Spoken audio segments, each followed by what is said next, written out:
Glória a Deus, irmãos. Boa tarde, a graça e a paz do Senhor Jesus. Amém. Louvado seja o nome do Senhor. Sejam todos muito bem-vindos a esse culto de celebração e adoração ao nosso Deus. Quero cumprimentar também os irmãos que estão conectados conosco através dessa live aí do YouTube da Igreja Videira Manaus e aqueles também que posteriormente estarão ouvindo essa ministração. Que o Senhor os abençoe, que o Senhor os prospere, que o Senhor os guarde, derrame sabedoria sobre a vida de cada um de vocês. Assim também é o desejo do meu coração para toda a igreja. Eu quero compartilhar a palavra de Deus. O título dessa palavra é Não Andeis Ansiosos. Tem um versículo que Jesus fala lá no Evangelho de Lucas, no capítulo 12, verso 25. Ele diz: qual de vós, por ansioso que esteja, pode acrescentar um côvado ao curso da sua vida? Quando a Bíblia fala que nós não devemos andar com ansiedade, ficar ansioso, Jesus já remata aqui: de que adianta a ansiedade? O que vai mudar na sua vida você ficar ansioso por causa de situações que pode acontecer? Jesus fala também, num outro momento, que nós não devemos preocupar com o dia de amanhã, que o dia de amanhã virá com seus cuidados. Então cuide daquilo que você tem hoje e deixa que o futuro virá, e no futuro Deus nos abençoará. Amém? Algumas semanas atrás eu ministrei aqui falando a respeito de prosperidade. E eu falei de duas chaves que Deus concedeu para Josué, através das quais ele poderia ser bem sucedido em todos os seus caminhos e próspero. E quando eu estava ministrando a respeito dessas duas chaves, os irmãos lembram que é o espírito de sabedoria e o meditar na palavra de Deus. Mas o que eu quero falar aqui hoje é que quando eu falei de prosperidade, eu falei que a prosperidade não está relacionada apenas com dinheiro. Para muitas pessoas, prosperidade é ter muito dinheiro. Mas de que adianta ter muito dinheiro e não ter saúde? De que adianta ter muito dinheiro e não ter liberdade? De que adianta ter muito dinheiro e a família destruída? Então a verdadeira prosperidade está relacionada à qualidade de vida, ao ser bem sucedido em todos os nossos caminhos e não apenas na nossa condição financeira. E a graça de Deus nos foi concedida pela obra da cruz. Foi lá na cruz que o Senhor manifestou a graça dele em nosso favor. Foi lá na cruz que o Senhor Jesus nos libertou de toda maldição, nos livrou de toda maldição da lei. Foi através da obra da cruz que nós recebemos graça e fomos livrados da maldição, da enfermidade, da condenação e da maldição da miséria. Pela obra da cruz, nós podemos agora tomar posse de tudo aquilo que foi pago pelo sangue de Jesus. A nossa prosperidade, nós devemos tomar posse, porque lá na cruz o Senhor nos libertou da maldição da enfermidade, da condenação e também da miséria. Por causa disso, nós não podemos aceitar mais a enfermidade da nossa vida. Por que nós não podemos aceitar passivamente a enfermidade? Porque pelas pisaduras do Senhor, lá na cruz, nós fomos sarados. Pelas feridas do Senhor nós fomos sarados. Então Deus não está colocando enfermidade no seu povo. Deus não está colocando doenças no seu povo. Pelo contrário, Jesus levou a maldição da enfermidade. Então nós devemos nos posicionar, rejeitando a enfermidade, como igreja, desligando a enfermidade e proclamando a cura. Da mesma maneira, nós não podemos aceitar mais condenação na nossa vida, nem na sua vida, nem na vida do irmão. Nós devemos rejeitar todo tipo de condenação, porque lá na cruz o Senhor pagou a nossa dívida.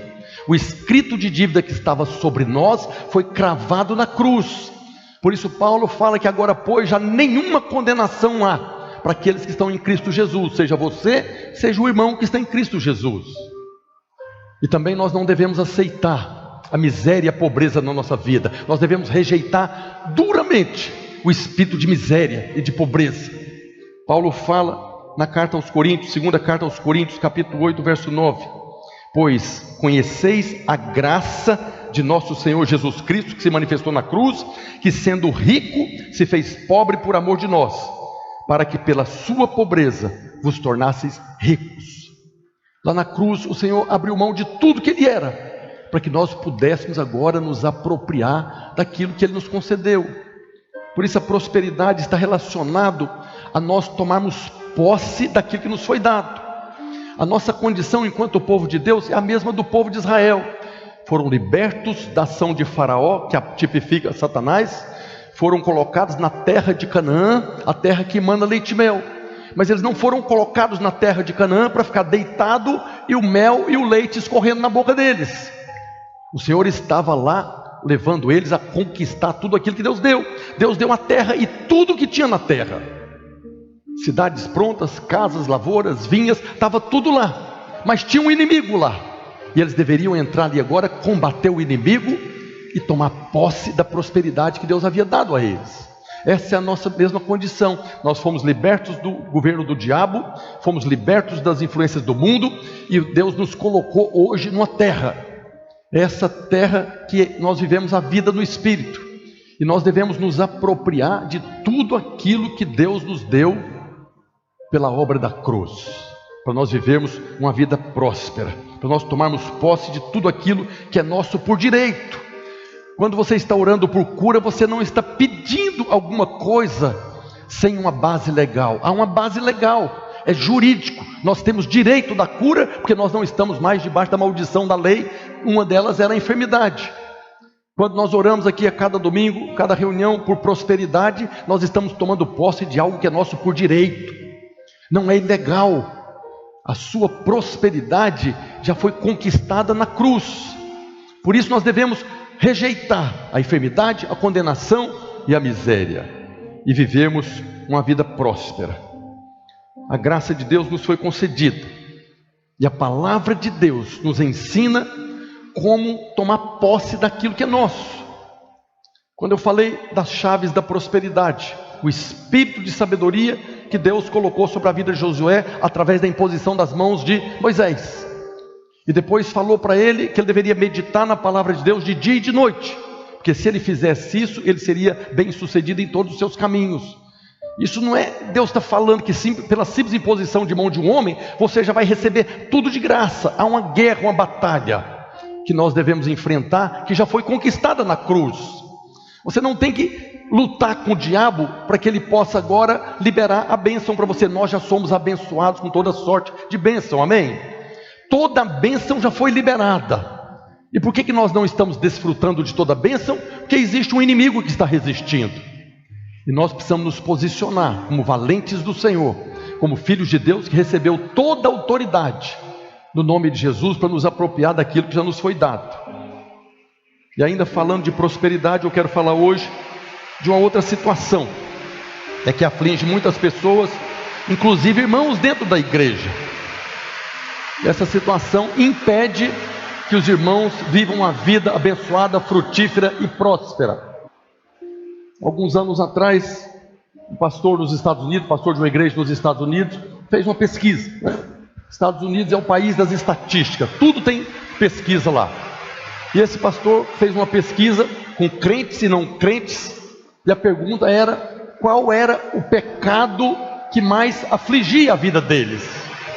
Qual era o pecado que mais incomodava? Qual era o pecado que mais impedia que eles prosperassem na vida deles?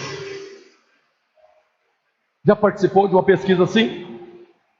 Se perguntasse para você hoje, qual que é a situação de pecado na sua vida que mais te incomoda? Que mais impede de você desfrutar de uma vida abençoada e frutífera? Eu nunca vi isso aqui no Brasil. Seria bom fazer. Acho que o irmão pegar um papel no final ali e perguntar para os irmãos para a gente fazer uma estatística aqui. Mas o que aconteceu lá foi surpreendente. Os Estados Unidos é uma nação capitalista. Então muitas pessoas poderiam pensar que o pecado que mais incomoda as pessoas é a ganância financeira. Mas não foi a ganância que estava em primeiro lugar. Outra situação nos Estados Unidos é que o pessoal no geral é obeso. A média da população está acima do peso. Então seria o pecado da glutonaria. Não é também. Os Estados Unidos têm umas particularidades interessantes. Nós estivemos lá alguns anos atrás, e quando nós entramos nos supermercados, lojas de departamentos, nós observamos que os corredores lá eram bem largos, mais largos que o nosso aqui. Os irmãos estão ouvindo? Então os corredores eram largos. E aí eu perguntei para minha irmã que morava lá, por que aqueles corredores eram tão largos? E ela falou: porque as mulheres aqui são bem gordas. Então se o corredor for estreito, não dá para passar duas. Então eu já coloco. Impressionante, irmãos. Nós vimos isso lá.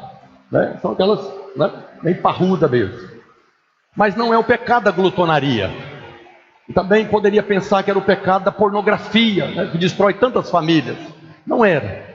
O que esse pastor detectou na sua pesquisa, que o pecado que mais incomodava as pessoas era exatamente a ansiedade.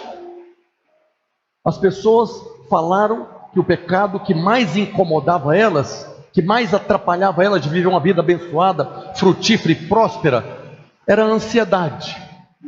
Sabia que a ansiedade é pecado? Sim ou não? Quem sabia, diga glória a Deus. Quem não sabia, diga misericórdia. Ansiedade é pecado. Olha o que fala lá em Provérbios capítulo 12, verso 25. A ansiedade no coração do homem o abate, mas a boa palavra o alegra. A ansiedade abate a nossa fé. A ansiedade produz incredulidade. Talvez você ache que a ansiedade não é pecado, mas a incredulidade todo mundo sabe que é pecado.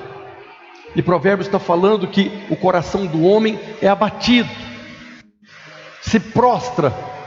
Quando você olha aqui, a palavra do original abate é chassá, que significa prostrar diante de um Deus. É a mesma palavra usada. A ansiedade é como se você estivesse prostrando diante de um Deus, de uma situação, se rendendo. A ansiedade paralisa o homem e impede de avançar. Mas o Novo Testamento fala de ansiedade. Tanto Jesus quanto os apóstolos falam a respeito de ansiedade. Em Lucas capítulo 12, verso 22, Jesus diz: a seguir, dirigiu-se Jesus a seus discípulos dizendo: por isso eu vos advirto. Jesus, falando para os seus discípulos, disse: eu estou dando para vocês uma advertência.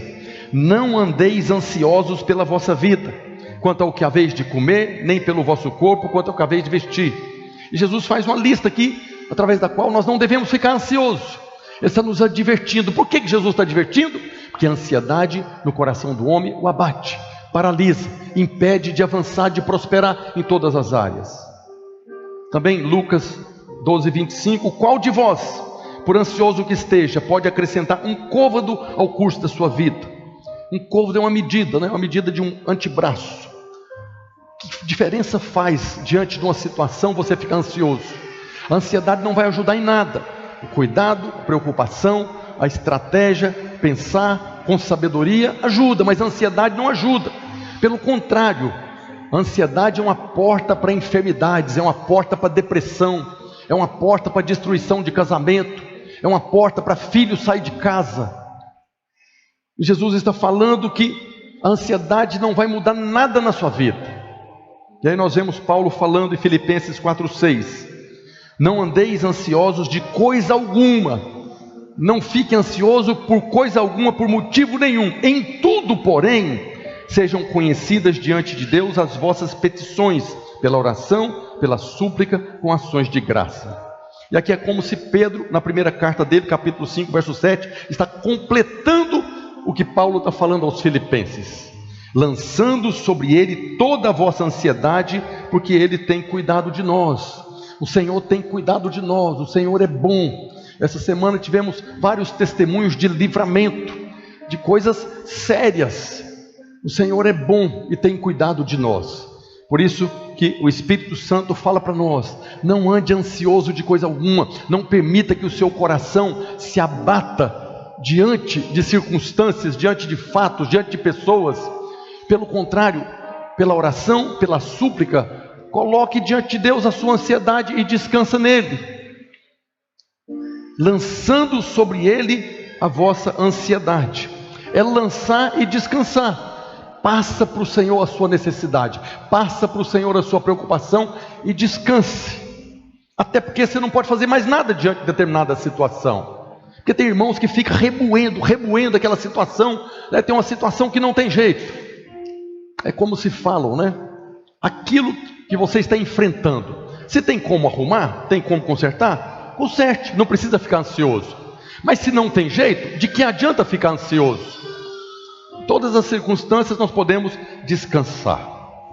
Então, quando a ansiedade bater na nossa porta, que pode ser uma tentação, se a ansiedade é pecado, antes de nós cairmos na tentação, nós podemos resistir à tentação. Quando a ansiedade bater na sua porta, posicione-se e lance sobre o Senhor aquela circunstância. A ansiedade é pecado porque ela é contrário à mansidão, à segurança, ao descanso. A ansiedade é contrário ao fruto do Espírito. O fruto do Espírito, diz Gálatas 5:22, mas o fruto do Espírito é amor, alegria, paz, paciência, benignidade, bondade, fidelidade, mansidão e domínio próprio. A ansiedade rouba a mansidão, perde o domínio próprio, acaba a paciência. Não vem falar comigo não, que eu já estou com muito problema aqui. Já viu pessoas assim? Está ansioso com a situação, qualquer coisa que se fala explode. Ansiedade é o contrário de fé. O que é fé? Nós vemos o salmista falando no Salmo 125, verso 1, os que confiam no Senhor, os que creem no Senhor são como o monte Sião, que não se abala, que não se abate, mas permanece firme para sempre. Então a ansiedade é algo que vem para roubar a sua alegria, para roubar a sua fé, para produzir incredulidade, para bater seu coração e tirar você da posição de confiar no Senhor. Esse foi o pecado detectado por esse pastor nos Estados Unidos, que mais afligia os irmãos, que mais incomodava os irmãos, que mais impedia com que os irmãos avançassem, rompessem na vida. Agora, é verdade que todos nós experimentamos um certo nível de estresse, de ansiedade, né? Cada vez mais o mundo está mais acelerado, cobrando mais exigente. Mas quando isso passa do nível da preocupação para essa ansiedade que abate, aí ela se torna pecado. Não tem problema nenhum você estar preocupado, a preocupação é algo importante. Há muitos problemas que nós livramos dele porque eu fico preocupado. Eu não fico ali, né, deixando as coisas acontecer passivamente. A passividade é um problema. A preocupação, o cuidado, a sabedoria para lidar com as coisas é muito importante. A ansiedade não. Quando a ansiedade entra, ela vai trazer mais malefício do que benefício. A ansiedade é angústia em relação ao futuro. Não tem ansiedade em relação às coisas que já passaram. As coisas do passado podem até produzir depressão, mas a ansiedade está relacionada a coisas que ainda vão acontecer. É como os psicólogos falam, né? Ansiedade é excesso de futuro. Você está muito preocupado com o futuro. Nós sabemos de pessoas que não vivem o presente. Ou ele está preso no passado, ou ele está sofrendo por causa do futuro, nunca desfruta do presente. Jesus fala, viva o dia de hoje, deixe que o amanhã virá com seus cuidados. Então é o tempo que se chama hoje que nós devemos viver, não desconsiderando que haverá amanhã.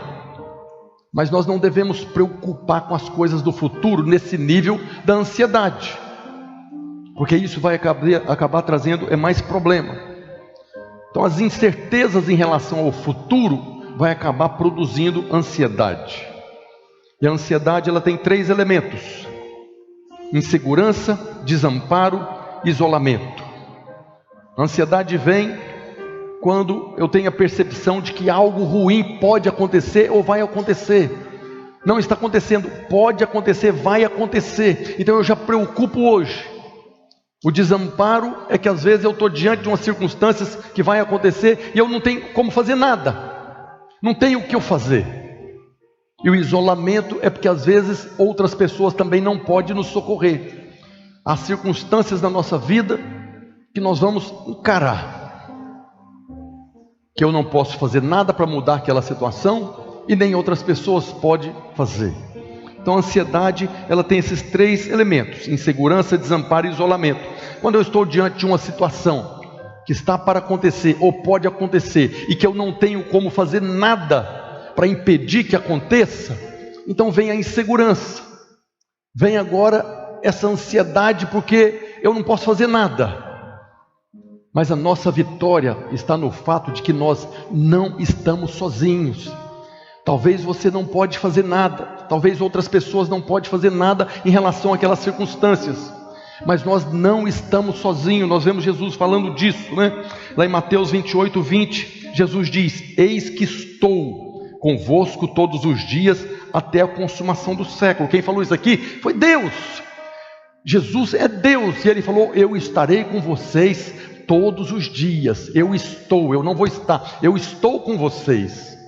Então nós não estamos desamparados. Um dos elementos da ansiedade é o fato de estar desamparado. Nós não estamos desamparados. Nós vemos também em Hebreus capítulo 13, verso 5.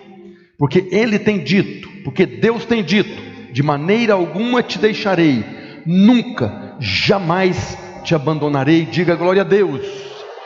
É aqui que tem que estar firmada a nossa fé. A nossa fé, ela é fundamentada na palavra de Deus. E o próprio Deus disse aqui: eis que estou convosco todos os dias. Até quando? Até a consumação do século.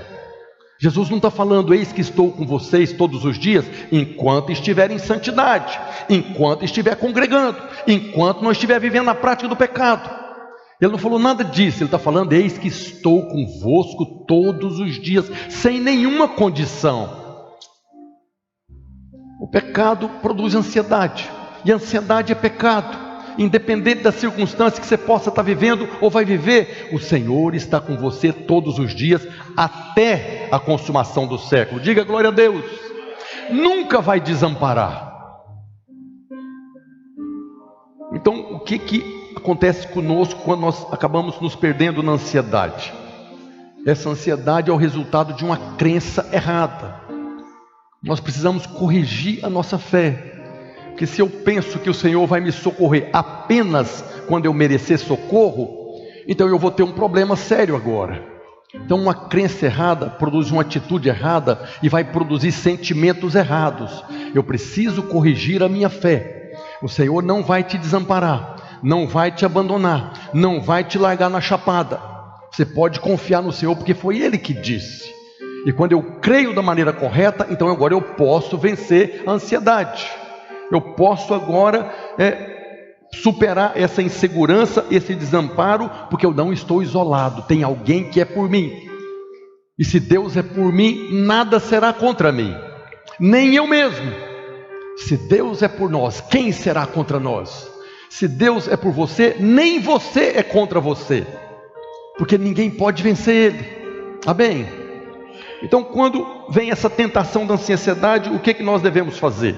A primeira coisa: viva no descanso. Pela obra da cruz, o Senhor nos colocou assentado com Ele acima de todo o principado, potestade, poder e domínio. É a posição que nós temos. Ministramos alguns domingos atrás sobre a posição. Nós temos uma posição legal, e a vontade de Deus é que a gente viva conforme essa posição. Eu preciso alinhar a minha condição natural com a minha posição legal, que é a posição de descanso. Qual que é o problema? Que tem muitos filhos de Deus que vivem cheios de ansiedade, preocupações, e perde o descanso. Sai da posição de descanso. Não desfrutam do descanso que foi conquistado por nós. Mas isso não muda o fato de que a vontade de Deus é que você viva no descanso. O descanso da obra consumada. O descanso, quando lá na cruz Jesus falou: está consumado. E nós vemos na carta aos Hebreus, capítulo 4, verso 9. Portanto, resta um repouso para o povo de Deus. Por que ainda resta um repouso? Porque nós ainda ficamos vacilando, escorregando, patinando em muitas circunstâncias. Resta um repouso para o povo de Deus, porque aquele que entrou no descanso de Deus, também ele mesmo descansou de suas obras, como Deus as suas. Esforcemo-nos, pois, por entrar naquele descanso, a fim de que ninguém caia segundo o mesmo exemplo de desobediência. Aqui tem uma palavra-chave nesse versículo, nesse texto: esforcemo-nos, pois, por entrar no descanso. Se nós temos que esforçar para estar na posição de descanso, primeiro significa que não é automático. Eu creio no Senhor Jesus, minha vida está maravilhosa. É uma posição, eu tenho, mas eu preciso agora de lutar. Aquilo que me foi dado pela obra da cruz, eu preciso me esforçar, eu preciso lutar para permanecer, para apropriar daquilo. A própria ansiedade, eu preciso vencer a ansiedade. Já foi conquistada na cruz, eu não estou mais debaixo dessa maldição. Ansiedade vira doença, perturbação, transtornos de todo tipo que tem por aí. A ordem do Senhor é que nós nos esforcemos para entrar no descanso. Mas esse esforço não é para sair do descanso, não é? Parece contraditório. O esforço é para permanecer no descanso. Já às vezes quando fala que você tem que esforçar para multiplicar célula, o irmão já fica perturbado e já sai do descanso. Não, o esforço é para ficar no descanso, não é para sair do descanso. Por quê? Porque a nossa vitória está no descanso. O descanso é a posição de vitória. Nós temos lá em Paulo falando, 1 Coríntios, capítulo 15, verso 57. Graças a Deus que nos dá a vitória por intermédio de nosso Senhor Jesus Cristo. Quem é o nosso descanso? O Senhor é o nosso descanso. O nosso descanso está no Senhor. É Ele que é o nosso descanso. Então todas as vezes que surgir uma situação e o diabo questionar, e agora? O que é que você vai fazer diante dessa situação? Nós temos que proclamar agora a verdade. Talvez eu não saiba o que fazer, mas eu vou falar para o diabo: a minha vitória é Cristo, a minha vitória está no Senhor. E se é você que está me perturbando, você sabe muito bem que você já foi derrotado lá na cruz. Então nós temos que estar pronto para responder o diabo como Jesus respondeu no dia da tentação. Eu não devo desesperar diante das circunstâncias, não devo permitir que o meu coração se abata, mas eu devo me posicionar. A minha vitória é Cristo. Essa é uma verdade soberana na nossa vida. A nossa vitória está na obra da cruz do Senhor Jesus. E aí nós temos todas as promessas, né? Nós temos lá o profeta Miqueias falando, né? Miqueias capítulo 7, verso 7. Eu, porém, olharei para o Senhor e esperarei no Deus da minha salvação. O meu Deus me ouvirá. As circunstâncias vão surgir, os problemas vão aparecer, mas eu vou olhar para o Deus da minha salvação. Quando eu não tiver solução, quando eu não tiver nada para fazer, nem pessoa alguma possa me ajudar nessa circunstância, o que eu vou fazer? Eu vou falar com o meu Deus, o Deus da minha salvação, e eu vou esperar nele. Ele vai me ouvir. E nós vemos também o profeta Abacuque falando, capítulo 2, verso 1. Por-me-ei na minha torre de vigia, colocar-me-ei sobre a fortaleza e vigiarei, para ver o que Deus me dirá e que resposta eu terei da minha queixa. Os dois profetas estão falando o mesmo que Paulo falou: em tudo sejam conhecidas diante de Deus as vossas preocupações, a vossa ansiedade, pela oração, pela súplica, com ações de graças. Não desespere, todas as coisas cooperam para que nós sejamos transformados na imagem do Senhor. Então lá no Velho Testamento, no Novo Testamento, nós temos uma direção, um caminho. Lance sobre ele a vossa ansiedade, coloque diante dele pela oração, pela súplica, com ações de graça. A situação é que, se uma vez eu não posso fazer nada, nem ninguém pode fazer diante de uma circunstância, o que eu tenho que fazer é descansar no Senhor e descansar na obra consumada. As promessas de Deus para nós, Filipenses 4,19. De repente o problema está relacionado a isso aqui: e o meu Deus, segundo a sua riqueza em glória, há de suprir em Cristo Jesus cada uma das vossas necessidades. Efésios 3,20. Ora, aquele que é poderoso para fazer infinitamente mais do que tudo quanto pedimos ou pensamos, conforme o seu poder que opera em nós. 2 Coríntios capítulo 2, verso 14. Graças, porém, a Deus que em Cristo sempre nos conduz em triunfo, sempre nos conduz em vitória, e por meio de nós manifesta em todo lugar a fragrância do seu conhecimento. Tudo isso está à nossa disposição, tudo isso foi conquistado na cruz, tudo isso nós podemos, devemos nos apropriar, para que nós possamos viver uma vida abençoada, frutífera e próspera, rejeitando a ansiedade no nosso coração. O diabo sempre vai tentar nos tirar da posição de descanso. Há pessoas, há irmãos que falam que quando a sua vida está boa demais, prepara, porque Deus está preparando alguma coisa para você. Como é que está, irmão? Tudo bem? Bênção demais, trabalho está bom, família está abençoada. Então prepara que na esquina tem alguém te esperando lá. O diabo sempre vai se levantar em toda e qualquer circunstância. O diabo sempre estará ao nosso derredor com armadilha para nos pegar. Mas a nossa vitória está em Cristo, porque o anjo do Senhor está ao nosso redor. Antes do diabo chegar, o anjo já está nos protegendo, nos guardando, como os testemunhos que nós vimos essa semana. O diabo há um acidente, o anjo está lá e traz o livramento. Diga glória a Deus. Essa é a nossa vida, a vida cristã. É uma vida dinâmica, de muita emoção. Alguns irmãos gostam de falar que Deus gosta de emoção, né? É do último minuto, naquele momento quando o desespero está para tomar conta, vem o livramento. Para nós não faz diferença. O que Deus está nos levando é sempre uma nova medida de fé, para crer cada vez mais no Senhor e no seu poder. Então o diabo sempre vai fazer você ficar atribulado para sair da posição de descanso. O Senhor conquistou para nós uma posição de descanso, nos colocou numa posição de descanso. A obra do diabo na nossa vida é nos tirar da posição de descanso, porque nessa posição nós desfrutamos da bênção que nos foi concedida. Nós experimentamos da bênção do Senhor em todas as áreas. Antes do diabo roubar alguma coisa de você, ele vai roubar o descanso. Ele vai tentar tirar você dessa posição. E é por isso que a Bíblia fala que nós devemos nos esforçar para permanecer no descanso, para entrar no descanso e não sair do descanso. Porque a nossa vitória contra o diabo não é lutarmos com ele para entrar no descanso. É exatamente o contrário. A nossa vitória contra o diabo é permanecer na posição que Deus nos colocou, que é a posição de descanso. Há irmãos que querem lutar com o diabo, brigar com o diabo, para ir para a posição de descanso. A nossa vitória está naquilo que o Senhor já nos deu de graça. Por isso que a graça é tão importante. A nossa vitória contra o maligno é a posição que Ele nos colocou, sem que nós tenhamos feito absolutamente nada. Nós estamos assentados acima do diabo e seus demônios. E a partir dessa posição é que nós vencemos o diabo. Sempre que a gente vai fazer uma oração de batalha espiritual, a gente estimula os irmãos a orar apontando para baixo, que é da posição que nós estamos. Estamos exercendo a nossa autoridade da posição que nós estamos acima. Então permaneça na posição de descanso. Não permita que o diabo enche o seu coração de tribulação, a sua mente de perturbação e você de ansiedade. Que esse é o caminho de você deixar de prosperar, de viver uma vida abençoada e frutífera. Em todas as áreas.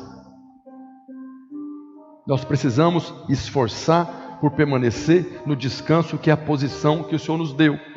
Isso é tão interessante que no Evangelho de Lucas, o Senhor Jesus fala que uma das maneiras que nós seremos livrados da grande tribulação é exatamente não ficarmos com o coração cheio da embriaguez, das preocupações e da ansiedade desse mundo. Está escrito em Lucas 21:34. O Senhor dizendo: acautelai-vos, tenha cuidado por vós mesmos, para que nunca vos suceda que o vosso coração fique sobrecarregado, ansioso, com as consequências da orgia, da embriaguez e das preocupações deste mundo, e para que aquele dia, o dia do Senhor, não venha sobre vós repentinamente como um laço. Quando nós permanecemos na posição que nós temos em Cristo, então ainda nós seremos abençoados, não passaremos pela grande tribulação, seremos encontrados como vencedores. Vencer a ansiedade te coloca na posição de vencedor. Você vai desfrutar de paz, descanso aqui, e ainda vai ser livrado da grande perseguição que virá durante a grande tribulação. Uma outra coisa em relação à ansiedade: nós já fomos redimidos da ansiedade. Os irmãos conhecem ali a passagem que fala de Jesus no Getsêmani. Lá no Getsêmani foi o momento antes da crucificação em que o Senhor Jesus passou talvez pela sua maior aflição aqui na terra. Está lá em Lucas 22:44, falando de Jesus. E estando em agonia, orava mais intensamente. Estava lançando sobre o Pai a ansiedade. E aconteceu que o suor se tornou como gotas de sangue caindo sobre a terra. O Senhor experimentou da maior aflição, da maior agonia, seria a tentação da ansiedade, para que nós pudéssemos vencer toda essa situação que vive sobre nós. A primeira área que o Senhor deseja redimir na nossa vida é a área do estresse, do medo e da ansiedade. O livramento da nossa ansiedade foi pago com preço de sangue. Foi por isso que Ele derramou o seu sangue. E depois que o Senhor derramou o seu sangue ali, Ele fez duas promessas. A primeira é que enviaria o acusador, que enviaria o condenador. Ele fez a promessa que enviaria o Consolador. Tem muitos irmãos que vivem perturbados, com medo da acusação de Deus, com medo de estar condenado pela lei de Deus. Mas Jesus, depois de passar por esse momento de aflição tão grande, para nos redimir da ansiedade, eu vou enviar o Consolador. E o Consolador vai ensinar para vocês todas as coisas. Você vai ver que é todas as coisas, não é apenas em relação à revelação da palavra. O Consolador virá para nos ensinar a ser bons pais, bons maridos, boas esposas, a nos ensinar a prosperar, a nos ensinar a viver uma vida abençoada em tudo que nós precisamos para vivermos uma vida abençoada. O Consolador virá para nos ensinar o que precisamos da parte de Deus. Evangelho de João, capítulo 14, verso 26. Mas o Consolador, o Espírito Santo, a quem o Pai enviará em meu nome, no nome de Jesus, esse vos ensinará todas as coisas e vos fará lembrar de tudo que vos tenho dito. O Espírito Santo, que habita dentro de cada um de nós, está pronto para nos ensinar todas as coisas, a partir da posição que nós temos em Cristo. Porque quando eu começo a fazer coisas para que eu possa agora ter comunhão com Deus, quando eu começo a tentar conquistar o direito de merecer que o Consolador venha me ensinar alguma coisa, eu saí da posição. O Consolador nos ensina todas as coisas na posição que Jesus nos colocou. O Espírito glorifica o Filho glorifica o Pai. E quando da posição que nós temos em Cristo, posição de descanso, que Ele nos colocou pelo preço que foi pago na cruz, eu estou pronto para que o Consolador venha me consolar em tudo que está me afligindo. O Consolador está aí para ajudar você a vencer a ansiedade. Não é para te acusar. Essa ansiedade é porque você fez coisa errada. Se você não tivesse feito o que você fez, você não estaria passando essa situação. O Consolador está aí para te dar o livramento, para trazer paz no coração.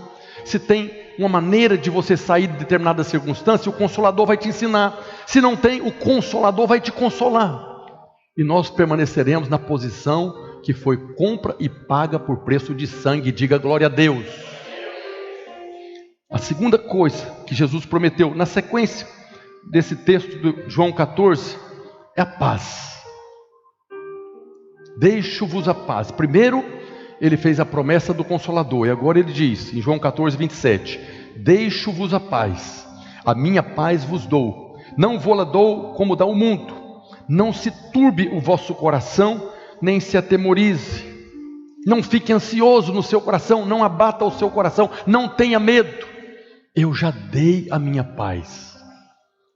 Aí você pode perguntar, mas que paz é essa? É a paz que Jesus experimentou no Getsêmani, no momento de maior aflição. Jesus não ficou ansioso, a ansiedade é pecado. Se ele tivesse cometido o pecado, ele não estava apto para a obra da cruz. Jesus foi tentado em todas as coisas, inclusive na ansiedade. E naquele momento de maior aflição no Getsêmani, a ponto de o suor se tornar como sangue, ele continuava com essa paz. E por que ele tinha essa paz? Porque ele confiava no Pai. Os que confiam no Senhor não se abate, são como o Monte Sião. O Senhor está nos ensinando algo muito superior para nós na nossa vida. Ele nos deu o Consolador, o Espírito da verdade, que nos ensina todas as coisas. E Ele nos deu a sua paz. É aquela paz que Ele ensinou para os discípulos quando enviou de 2 a 2. Quando você chegar numa cidade, chegar numa casa, fale, paz seja convosco. Se tiver alguém da paz, você entra e fica ali com eles. Se não tiver ninguém da paz, a paz volta para você e você vai embora em paz. Não se turbe o coração. Você foi pregar o evangelho para alguém, ele resistiu, blasfemou. Pega a paz e vai embora em paz. Não fica lá falando mal do outro lá. Jesus fala, quando isso acontecer, sacode a poeira das sandálias e vai embora. Tem alguns irmãos que interpretam com isso, pega a sandália, taca a sandália na cara do sujeito que não quer Jesus e vai embora. Ele está falando, vai embora em paz. Se tiver alguém da paz, entre e fique com eles. Se não tiver ninguém da paz, a paz volta e você vai embora em paz para outra casa. Mas tem irmão que morre de ansiedade, que prega o evangelho e o cara não aceita. Perde a paz porque o outro não recebe a paz.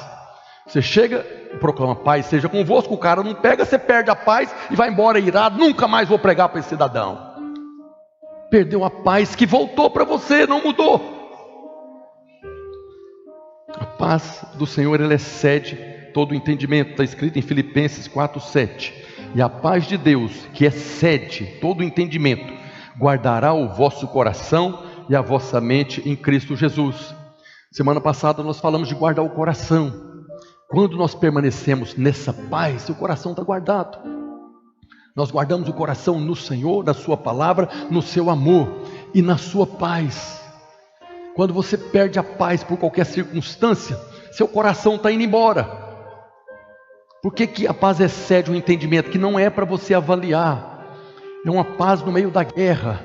Jesus, num momento de maior aflição, ele estava em paz. A paz não é ausência de guerra, diz alguns, né? É no meio da guerra você ter paz. É no meio do Covid você ter paz. É no meio dos problemas econômicos você ter paz. Agora, essa paz não é a que o mundo dá. Se eu dependo da empresa que eu trabalho, se eu dependo da saúde do governo, eu vou perder a paz. Mas a paz de Cristo excede o entendimento, porque não é conforme a paz que o mundo dá. Ele mesmo é a nossa paz. Ele é a nossa paz. O Senhor Jesus é a sua paz. Permaneça nele, permaneça no seu amor, permaneça na sua paz. E assim você vai vencer a tentação do diabo, que tenta trazer tribulação. Outra coisa, a ansiedade abre espaço para o inimigo. Nós vemos praticamente todas as cartas do Novo Testamento, sempre tem a saudação: graça e paz a vós outros, a graça e a paz do Senhor Jesus. Sempre tem a saudação de graça e paz.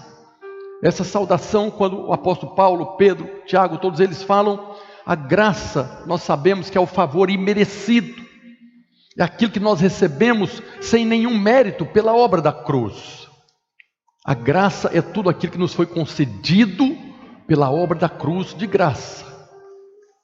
Eu devo me apropriar de tudo aquilo. Eu me aproprio porque eu fui liberto da maldição da miséria, da enfermidade, da condenação. Quando eu tomo posse disso, eu permaneço vivendo nessa dimensão, não há mais condenação. Eu rejeito a enfermidade, eu rejeito a miséria. O meu Deus vai suprir tudo na minha vida. Ele é poderoso para fazer. Eu estou me apropriando da graça que me foi concedida. Mas quando eu aceito a enfermidade, principalmente achando que foi Deus que colocou, a graça que te foi concedida se tornou vã na sua vida. Quando eu aceito a miséria como a vontade de Deus, a pobreza como a vontade de Deus, tem uma graça que te foi concedida que está se perdendo, se tornando vã. E muito mais, quando você aceita qualquer tipo de condenação e acusação. Eu até quero começar a acrescentar: quando você acusa alguém, quando você condena alguém, você está fazendo com que a graça se torne vã. Porque a graça foi concedida aos filhos de Deus. Não há mais condenação para aqueles que estão em Cristo. Quando você se levanta contra o irmão, acusando, condenando, você está fazendo com que a graça que te foi concedida e foi concedida para ele, se tornou vã na vida dele. Nós precisamos nos encher da graça de Deus e transbordar dessa graça para aqueles que não merecem. Eu recebo a graça porque não há nenhum merecimento. Mas às vezes eu quero conceder a graça para alguém que merece. Não merece. Se ele merece, não é graça mais. Se ele merece, é dívida, é pagamento. Se você quer abençoar alguém, se você quer elogiar alguém e está esperando o merecimento dele, você pode até fazer. Mas aí você não está concedendo graça. Graça é quando o irmão não merece nada. Você chega e abençoa, e você chega e proclama vida sobre a vida dele. Aí é graça, aí você está parecendo com o Senhor Jesus. Então a graça é o favor imerecido. E a paz o que é? É através da paz de Cristo, que excede o entendimento, é que eu vou desfrutar de todos os benefícios que me foi concedido por essa graça. A graça me dá sem merecer, e eu na paz, eu vou sustentar isso agora. A paz vai sustentar essa bênção na minha vida. Podemos resumir que a paz sustenta o que a graça dá. Por isso sempre, o diabo vai tentar tirar você dessa posição de paz, de descanso. Mais uma vez eu digo, antes dele roubar qualquer coisa de você, primeira coisa, ele vai trazer perturbação, ansiedade, vai tirar você da posição da paz que o Senhor te concedeu. E é por isso que Jesus fala: Pedro fala, 1 Pedro 5,7, lançando sobre ele toda a vossa ansiedade, porque ele tem cuidado de vós. E ele continua, sede sóbrios e vigilantes, o diabo, vosso adversário, anda em derredor como um leão que ruge, procurando alguém para devorar. A ansiedade vem, você lança sobre o Senhor, porque o diabo, vosso adversário, vai usar dessa ansiedade para plantar em você mentiras em relação à nossa vida com Deus. Percebe que Pedro associa as duas coisas, que nós devemos lançar sobre o Senhor a nossa ansiedade, porque o diabo, o adversário, está aí esperando a ocasião. Quando você está afligido por ansiedade, perturbado, aquela situação complicada, e você sai da posição de descanso, o diabo pode alcançar alguma coisa na sua vida agora. Mas se você permanece na posição de descanso, você está protegido do diabo. O diabo, vosso adversário, anda procurando alguém, não é todo mundo. Ele está procurando alguém que vai agora também, através da ansiedade, perder a paz, sair da posição. E aí ele pode alcançar alguma coisa na vida dessas pessoas que perdem a paz. Se nós não permitirmos que o nosso coração fique angustiado, o diabo, nosso adversário, não tem espaço na nossa vida. O inimigo não tem espaço quando nós permanecemos na paz. A minha luta contra o inimigo não é para que eu entre na paz. A minha luta contra o inimigo é a partir da posição de paz e de descanso. É ali que eu vou ter a minha vitória. Porque essa vitória foi conquistada na cruz. Foi lá na cruz que o Senhor venceu o diabo, vosso adversário. Foi lá na cruz que o Senhor venceu as obras do diabo na nossa vida. Foi na cruz que o Senhor levou todas as nossas tribulações, angústias e dores. Foi lá na cruz que o Senhor levou todas as nossas ansiedades e fadigas. Isaías 53:5 diz que o castigo que nos traz a paz, essa paz que excede todo entendimento, essa paz que o Senhor nos deu, essa paz que não é como a paz do mundo, o castigo que nos traz a paz estava sobre ele. Essa paz e esse descanso foi compro por preço de sangue. Sempre exaltaremos a obra da cruz. A sua paz, essa paz que o Senhor nos deu, o consolador que nos foi dado, a posição de descanso, foi compro e pago por preço de sangue. A nossa vitória está na cruz. E hoje o Senhor diz, lá em Mateus 11:28, vinde a mim, todos os que estáis cansados e sobrecarregados e ansiosos, e eu vos aliviarei. Tomai sobre vós o meu jugo e aprendei de mim, porque sou manso e humilde de coração, e achareis descanso para a vossa alma, porque o meu jugo é suave e o meu fardo é leve. O Senhor está falando aqui de algo que tem uma base legal, jurídica. O Senhor está falando que eu posso pegar o jugo da ansiedade, o jugo da preocupação e entregar para Ele e receber o dele, que é leve, que é suave. Eu não preciso carregar jugo de condenação. Eu não preciso carregar o jugo da enfermidade. Eu não preciso carregar o jugo da miséria, que era imposto pela lei que não era cumprida. O Senhor levou esse jugo lá na cruz. E Ele traz para nós agora o seu fardo, que é leve, e o seu jugo, que é suave. Queria convidar os irmãos do louvor para subir aqui. Hoje é dia de ceia. Nós estamos aqui para celebrarmos a ceia do Senhor. E a ceia representa exatamente a obra da cruz. Os elementos da ceia é o pão, que simboliza o corpo, que foi partido, moído, ferido, e o cálice, que simboliza o sangue que foi derramado. A ceia simboliza o momento que o Senhor Jesus nos substituiu lá na cruz. Lá na cruz, o Senhor assumiu a nossa condenação para que nos dá o seu descanso. Lá na cruz, o Senhor levou as nossas maldições, sofreu pela nossa condenação, para nos dar o descanso dele. Será que Jesus, antes da obra da cruz, ele tinha descanso? Ele tinha paz? Sim, foi lá na cruz que ele nos substituiu, levando as nossas aflições, as nossas dores, as nossas fadigas, para nos conceder a sua paz. Foi lá na cruz que nós fomos redimidos. de todas as nossas dores, preocupações e ansiedades. Hoje é dia de nós entrarmos no descanso do Senhor. Ao celebrarmos a ceia, que você possa se apropriar dessa verdade. Pelo corpo que foi partido, pelo sangue que foi derramado, Ele nos colocou numa posição de descanso, livre de toda preocupação, ansiedade. Pastor, mas eu estou preocupado, tem uma circunstância, estão falando que eu vou perder o emprego. Lance sobre Ele esse jugo pesado e receba dele o jugo que é leve, o fardo que é leve e o jugo que é suave. Queria convidar você a ficar de pé nessa hora, para nós orarmos. Se você está vivendo um tempo de ansiedade, coloca agora diante dele. Se você está vivendo um tempo de preocupações, seja com essa circunstância do mundo, seja com terça-feira agora, se tem um desejo no seu coração, coloque diante dele, lance, não retenha, jogue tudo para cima dele e permaneça na posição de paz e de descanso, amém? Nós vamos orar, vamos cantar um cântico. Daqui a pouco os irmãos vão distribuir os elementos da ceia, para nós participarmos juntos da ceia do Senhor, amém? Vamos orar.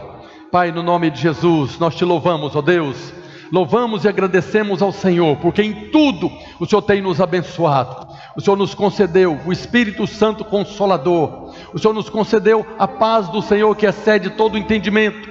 O Senhor concedeu pela obra da cruz uma posição de descanso, livre de toda perturbação, livre de toda ansiedade. Nós oramos hoje, nos apropriando dessa verdade, que sobre nós não há mais maldição, sobre nós não há mais condenação, e que nós podemos viver uma vida em paz, desfrutando, ó Deus, do descanso do Senhor, o descanso da sua presença. Nós invocamos nessa hora, ó Deus, a verdade da tua palavra sobre a nossa vida, sobre o coração de cada um dos irmãos, para que ao tomarem da ceia do Senhor, eles tenham a revelação de que esse pão que estão comendo é o corpo do Senhor, que foi ferido, que foi machucado, que sofreu ali o castigo que nos traz a paz. Que ao tomarem o cálice, eles tenham a revelação de que esse é o sangue da nova aliança, que garante a cada um de nós essa posição de descanso, em nome de Jesus, aleluia.